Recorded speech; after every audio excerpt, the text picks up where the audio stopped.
Je voudrais à mon tour souhaiter la bienvenue à tous les participants en vos rangs, grades et qualités, tout protocole respecté. Merci d'être arrivés à l'école normale supérieure de Porto-Novo.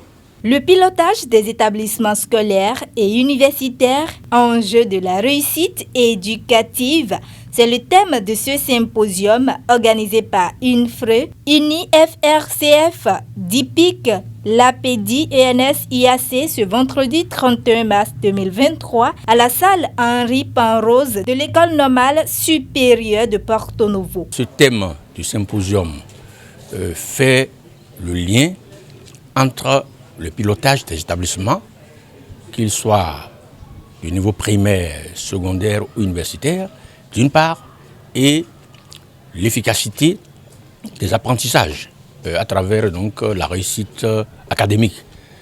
Et donc, le symposium nous permet d'analyser ce facteur important qu'est la gouvernance des établissements comme l'un des leviers importants de la réussite éducative. À l'entame, c'est une conférence inaugurale conduite par le professeur Judikaël Aladati qui plante le décor. La gestion pédagogique est le grand regret des chefs d'établissement. C'est-à-dire qu'au moment d'accéder à la fonction, c'est la tâche qu'ils souhaitent faire le plus. Influencer la pédagogie au sein de leur école, permettre aux enseignants de s'améliorer. Mais une fois qu'ils sont en place, et ça ils nous l'ont dit, j'ai beaucoup de verbatims qui sont très touchants, c'est qu'ils sont épuisés par tellement d'autres tâches qu'ils identifient la gestion pédagogique comme leur grand regret. Ils n'arrivent pas à le faire, du moins de la manière dont ils l'ont entrevu au moment de devenir chef d'établissement. Par la suite, plusieurs autres thèmes ont été développés au cours de ce symposium. Que le projet de formation à distance soit relancé et que les modules soient développés et administrés. Nous recommandons que les dispositions contenues dans les différents tests soient appliquées. Au total, en conclusion, nous pouvons dire que le directeur est le pilier central de l'école. Il doit en avoir conscience et travailler dans ce sens. Sa nomination doit être débarrassée de tout préjugé et de toute autre considération d'ordre politique, clanique, religieux et ethnique. Tout enseignant désigné pour occuper un poste de responsabilité dans un établissement secondaire doit répondre à des critères.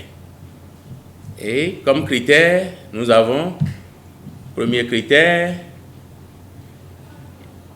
d'abord être titulaire du BAPES ou du CAPES. Le BAPES, il peut être directeur dans un établissement à premier cycle. Le CAPES peut être directeur dans un établissement de second cycle comme de premier cycle. Être de nationalité béninoise, être en bonne santé physique et mentale, faire preuve d'une bonne moralité, avoir au moins 3 ans d'ancienneté dans la fonction publique.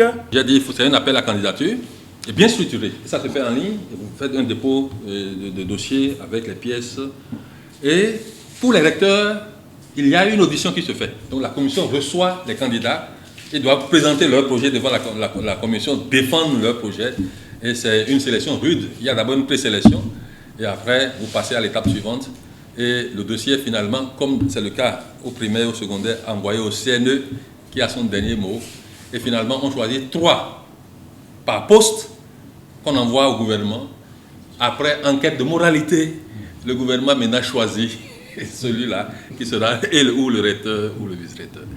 Occasion pour le directeur adjoint de l'École normale supérieure de Porto-Novo d'exprimer toute sa satisfaction. C'est une fierté pour nous, en tant que responsable de l'école, que le choix soit porté sur un laboratoire, le seul d'ailleurs qu'abrite notre école normale, pour cette réflexion. Et lorsque j'ai parcouru aussi bien la conférence inaugurale que les différents thèmes qui seront abordés, je pense qu'on aurait fait le tour d'horizon. Il est à noter pour finir que le présent symposium a abordé les divers aspects du pilotage des établissements scolaires en faisant le tour d'horizon des résultats de recherche, mais aussi en donnant la parole aux acteurs à divers niveaux.